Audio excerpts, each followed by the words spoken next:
Bonjour à tous, bonjour à toutes.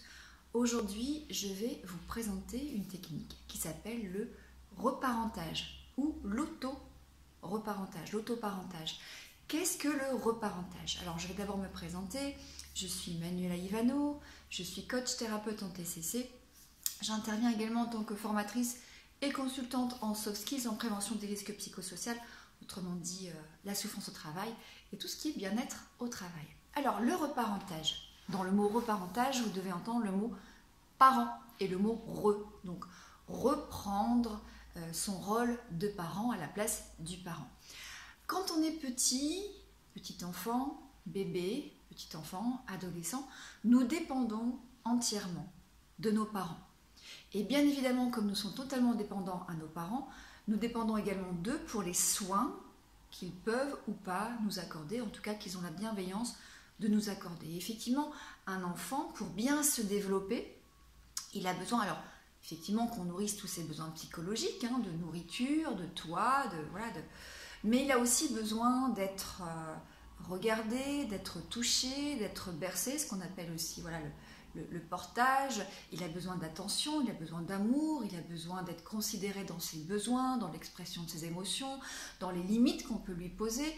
Et bien évidemment, parfois on a des parents qui sont défaillants et qui ne viennent pas nourrir ou combler les besoins de l'enfant. Et dans ce cas-là, on va se retrouver avec effectivement des blessures liées à l'enfance et qui vont perdurer, ce qu'on appelle les blessures de l'enfant intérieur, qui font que parfois, une fois à l'âge adulte, on a encore dans certaines situations des blessures qui viennent se réveiller parce qu'on a été soit négligé, soit pas aimé, soit pas désiré, soit maltraité, soit humilié, dévalorisé verbalement, soit il y a eu des jeux psychologiques, de la manipulation de la part des parents qui ont parentifié, qui ont adultifié l'enfant, donc des enfants qui ont été trop tôt parents, des enfants qui ont été trop tôt dans un rôle d'adulte, et quelque part, les besoins fondamentaux, en tout cas, de l'enfant n'ont pas été développés. On sait maintenant, sur des expériences, de ce qui a été vécu notamment après la Deuxième Guerre mondiale ou aussi en Roumanie, que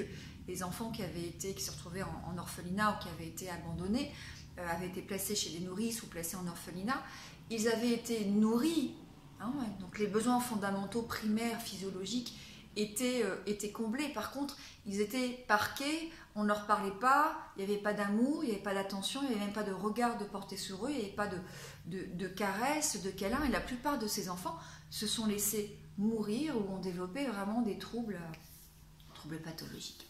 Alors, le reparentage, c'est donc prendre la place du parent et aller renourrir dans l'enfance les besoins qui n'ont pas été nourris en prenant la place d'un parent bienveillant. Il y a deux façons de le gérer. Soit on peut le gérer avec un thérapeute et effectivement le thérapeute va prendre la place du parent, en tout cas dans un premier temps. Moi c'est ce que je fais avec les personnes que j'accompagne. Et si vous avez été accompagné avec moi en reparentage, vous savez qu'en général, d'abord je vous fais retrouver un souvenir, j'interviens dans la scène et puis après je vous fais prendre le relais. Puisque l'objectif c'est après de vous rendre autonome et de vous permettre de faire vos propres autoparentages. Alors, en général, comment on va faire? On va retrouver soit un souvenir, on va demander à la personne de trouver un souvenir, le premier souvenir qui lui vient à l'esprit où il y a eu une blessure d'enfance. Donc on peut fonctionner comme ça. Ou alors moi ce que j'utilise beaucoup, et on fait ça en thérapie des schémas, c'est qu'on part d'une situation présente où il y a eu une émotion, parfois une émotion refoulée. Je vais demander à la personne de retrouver cette émotion, enfin de m'expliquer la situation. Donc en TCC on analyse le cercle vicieux des pensées, des émotions, des comportements, de me donner le type d'émotion de ressenti, de voir les sensations corporelles, tout part des sensations corporelles et de l'émotion, mais surtout des sensations corporelles, voir ce qui est ressenti, de se connecter à ces sensations corporelles et d'aller retrouver un souvenir où on avait déjà ressenti ces sensations corporelles. Le premier souvenir qui nous vient à l'esprit, alors en général les personnes me disent oui j'ai bien un souvenir mais ça me semble incohérent, c'est pas ça, ça peut pas être ça, c'est souvent le bon souvenir, le premier souvenir qui apparaît à l'esprit qui est le bon. Donc on va repartir donc soit d'un souvenir d'une blessure d'enfance ou soit on part d'une association entre les sensations corporelles d'une situation présente qu'on va aller retrouver dans un souvenir passé.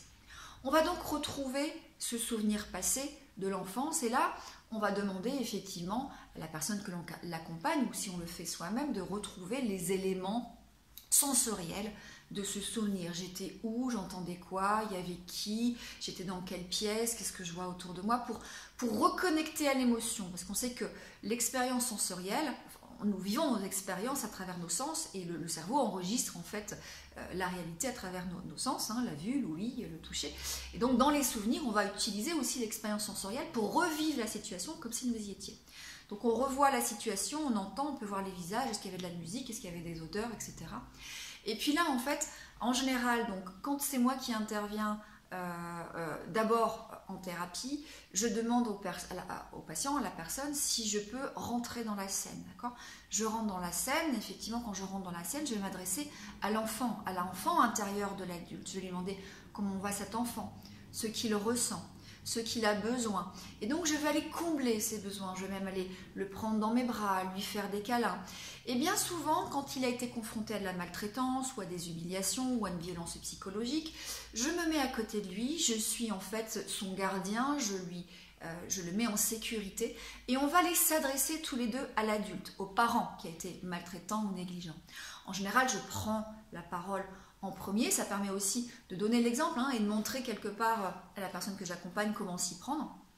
Et puis je vais m'adresser à l'adulte et puis je vais lui expliquer que quelque part, il n'a pas été à cette époque-là dans ses comportements un adulte responsable, qu'il aurait pu effectivement faire différemment, que c'était juste un enfant qui avait besoin d'amour, d'attention, d'écoute, etc., etc. Donc je prends la parole. Et puis ensuite, je vais donner la parole à l'enfant intérieur, tout en le sécurisant. Et je suis là à côté, je lui donne la main et je laisse l'enfant intérieur s'exprimer à l'adulte.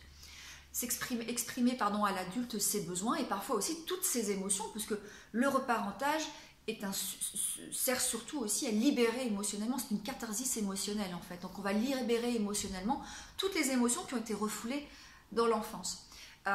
Donc je laisse l'enfant intérieur exprimer sa colère, sa peur, son angoisse et aussi ses besoins et ce qu'il aurait souhaité du parent.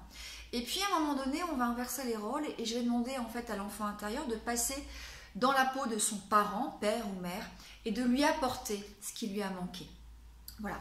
On termine effectivement par reprendre les rôles, chacun reprend ses rôles. Je demande alors, une fois que chacun a repris ses rôles aussi, à l'adulte de la personne que j'accompagne de venir dans la scène. L'adulte vient dans la scène, s'adresse à son enfant intérieur, va le réconforter, va le rassurer et va lui aussi s'adresser à ses parents. Là, je vous l'ai fait un petit peu à l'envers, je suis désolée parce que je le fais un peu en improvisation. Donc on fait d'abord l'enfant avec le thérapeute, puis après je fais venir l'adulte. Je demande à l'adulte de rassurer, de réconforter l'enfant, de lui demander ce qu'il a besoin, puis je demande à l'adulte de s'adresser à nouveau à ses parents. D'accord ? Puis à nouveau, l'adulte va réconforter l'enfant et puis on repart et on revient dans la situation présente. Ça, c'est quand je le fais en cabinet. Je vois qu'il y a déjà 8 minutes. Alors, comment vous pouvez le faire en autoparentage ? En autoparentage, vous allez retrouver une situation où vous avez eu des blessures ou créer peut-être une association entre une situation présente, les sensations corporelles que vous ressentez, l'émotion, et un souvenir, voilà, le premier souvenir qui occure en fait à l'esprit. Et vous allez là, seul, vous auto-reparenter en vous rappelant le souvenir à travers vos 5 sens. Vous allez, en tant qu'adulte, arriver dans la scène, vous demandez effectivement l'autorisation à votre enfant intérieur si vous pouvez intervenir dans la scène. Vous pouvez effectivement lui demander comment il se sent, quelle émotion le ressent-il, quels sont ses besoins. Vous allez le rassurer, lui dire qu'aujourd'hui, l'adulte que vous êtes est avec lui en permanence. Vous pouvez le prendre sur vos genoux, le consoler et bien évidemment nourrir ses besoins. Vous pouvez aussi l'accompagner si vous le souhaitez comme un binôme, comme un ange gardien à exprimer sa colère aux parents qui est en face de lui dans ce souvenir, si effectivement les parents sont présents ou l'un des parents est présent dans le souvenir ou toute autre personne, ou tout autre éducateur ou s'il y a eu harcèlement, voilà, toute autre personne qui pourrait potentiellement être présente dans ce souvenir. Et vous allez accompagner l'enfant intérieur à exprimer toutes ses émotions et vous allez nourrir les besoins. Qu'est-ce qu'il avait besoin à ce moment-là, cet enfant? Peut-être juste d'être écouté, peut-être juste d'être rassuré, peut-être juste d'être compris, peut-être juste qu'on le laisse exprimer cette colère ou cette peur et pas le rabourer et lui dire qu'il avait juste à se taire et aller dans sa chambre. Voilà, c'est vraiment le laisser s'exprimer et vraiment nourrir les besoins. Qu'est-ce que cet enfant intérieur avait besoin à l'âge de 4 ans, 5 ans, 6 ans, 7 ans, 15 ans, 18 ans, avant qu'il devienne un jeune adulte. Et donc votre adulte sain va venir nourrir l'enfant intérieur, le rassurer, le consoler. Vous pouvez en fin de séance l'embrasser, le prendre dans vos bras si l'enfant intérieur vous le demande et si l'enfant intérieur l'accepte. Et puis vous pouvez à la fin de la séance dire à votre enfant intérieur que vous êtes là et qu'à tout moment vous allez revenir quand il en aura besoin. Et bien souvent dans les situations de vie que vous vivez, c'est bien votre enfant intérieur qui s'exprime parce que les blessures sont toujours ancrées, le cerveau est très malin, il va au plus court. Quand il y a une situation qui ressemble de près ou de loin à ce qu'il a vécu dans l'enfance, il va vous ressortir le même programme, peut-être de stress, d'angoisse, de protection, de stratégie que vous aviez forcément dans l'enfance. Donc il faut aller calmer tout ça, rassurer tout ça et surtout reprendre la place du parent qui a été négligent pour amener ce dont l'enfant, nourrir les besoins de l'enfant, en tout cas les besoins qui n'ont pas été nourris dans l'enfance. Voilà, j'ai l'impression que ma vidéo était un peu décousue, je suis désolée. J'avais envie de vous parler de ça et je pense que je vous ferai une prochaine vidéo avec une petite séance d'hypnose ou d'auto-hypnose de reparentage. Vous pourrez l'utiliser vous-même à la maison en suivant, voilà, en fermant les yeux, vous relaxant et en écoutant mes paroles. Et je vais vraiment vous aider à aller connecter à votre enfant intérieur, comprendre ses émotions, ses besoins, le rassurer avec votre adulte, l'adulte que vous êtes aujourd'hui, qui normalement en tant qu'adulte est capable aujourd'hui de nourrir ses propres besoins. Voilà, prenez soin de vous et à très bientôt.